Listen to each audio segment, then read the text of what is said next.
Assalamualaikum warahmatullahi wabarakatuh. Selamat pagi semuanya. Halo, apa kabar hari ini? Semoga hari kamu selalu baik dan sehat selalu, dan jaga protokol kesehatan dimanapun berada. Jangan lupa pakai masker dan jangan lupa cuci tangan juga. Nah, sebelum belajar, angka baiknya kita membaca doa dahulu ya. Membaca doa dalam hati dimulai. Selesai. Nah, kemarin sudah membaca belum? Di halaman 63 yang pembelajaran 2 ini. Nah, kita ulas kembali ya. Jadi, energi gerak ini dibutuhkan saat kita melakukan aktivitas. Nah, energi gerak tubuh ini berasal dari energi apa? Energi kimia. Nah, tubuh yang selalu digerakkan dengan teratur akan terjaga kesehatannya. Coba bayangkan kalau misalkan tubuh kita tidak digerakkan, pasti penyakit itu ngumpul di tubuh kita. Nah, lalu ada contoh perubahan energi. Contoh perubahan energi itu ada apa aja sih? Ada 4 ya teman-teman. Ada perubahan energi listrik menjadi energi panas, ada perubahan energi listrik menjadi energi gerak, dan perubahan energi kimia menjadi energi panas. Lalu ada perubahan energi gerak menjadi energi bunyi. Nah, yang kita bahas ini yang pertama dulu nih, perubahan energi listrik menjadi energi panas. Nah, saat kabel setrika diberi aliran listrik, nah, ketika itu energi listrik itu berubah menjadi energi panas. Kan setrikaan itu jadinya panas ya. Nah, peristiwa yang sama juga terjadi juga pada kompor listrik dan penanak nasi listrik. Gitu ya. Jadi perubahan energi listrik menjadi energi panas itu melalui apa tadi? Contohnya, ya, kabel setrikaan yang diberi aliran listrik dan menghasilkan panas si setrikaan tersebut. Yang kedua, ada perubahan energi listrik menjadi energi gerak. Apa contohnya? Ada kipas dan blender. Nah, contohnya kipas deh. Nah, kipas itu kan tadinya diam ya. Lalu kita colokkan ke listrik, lalu kipas itu akan bergerak, maka itu disebut perubahan energi listrik menjadi energi gerak. Nah, yang ketiga ada perubahan energi kimia menjadi energi panas. Nah, contohnya apa sih teman-teman? Nah, contohnya itu ada kompor minyak tanah. Nah, bagaimana cara menggunakannya? Nah, caranya ini sebelum digunakan, kompor itu diisi dengan minyak tanah terlebih dahulu nih.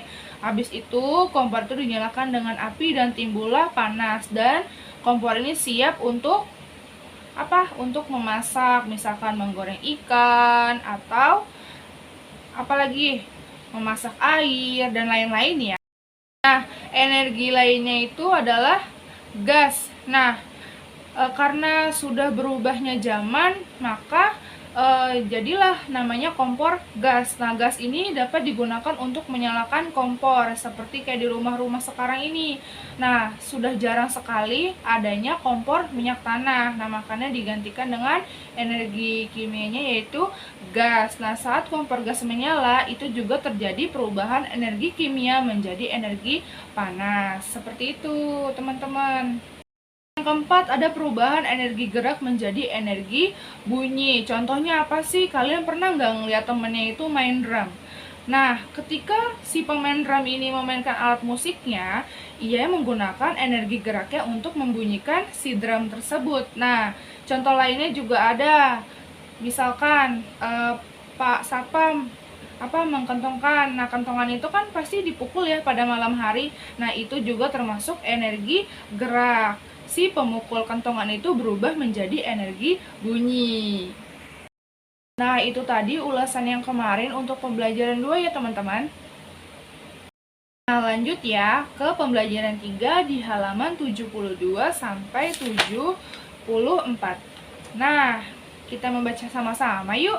Nah, minggu lalu siswa kelas 3 berkunjung ke Waduk Jatiluhur. Waduk tersebut terletak di Purwakarta, Jawa Barat.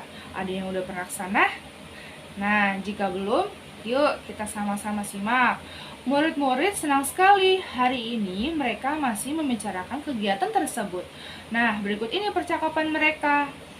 Selamat pagi teman-teman, sapa Siti kepada teman-temannya. Selamat pagi juga Siti, sahut teman Siti. Bagaimana kabarmu Siti? Apakah kamu sudah sembuh? Sudah, terima kasih doanya ya teman-teman, kata Siti. Oh ya, bagaimana kunjungan ke Waduk Jatiluhur kemarin? Menyenangkan tidak teman-teman? Kata Edo gini, sangat menyenangkan, banyak ilmu yang didapat. Ilmu apa dok? Kata Siti. Ternyata waduk itu dapat dijadikan pembangkit listrik, kata Edo. Iya, makanya waduk Jatiluhur itu disebut sebagai waduk untuk PLTA, yaitu pembangkit listrik tenaga air, kata Udin. Mengapa disebut pembangkit listrik tenaga air? Tanya Siti lagi. Karena energi listriknya berasal dari tenaga air. Nah, bagaimana caranya energi air menjadi energi listrik? Siti semakin ingin tahu nih. Nah, dijelaskan sama Udin. Nah, energi gerak air akan memutar alat yang disebut turbin. Lalu, si turbin ini menggerakkan generator listrik.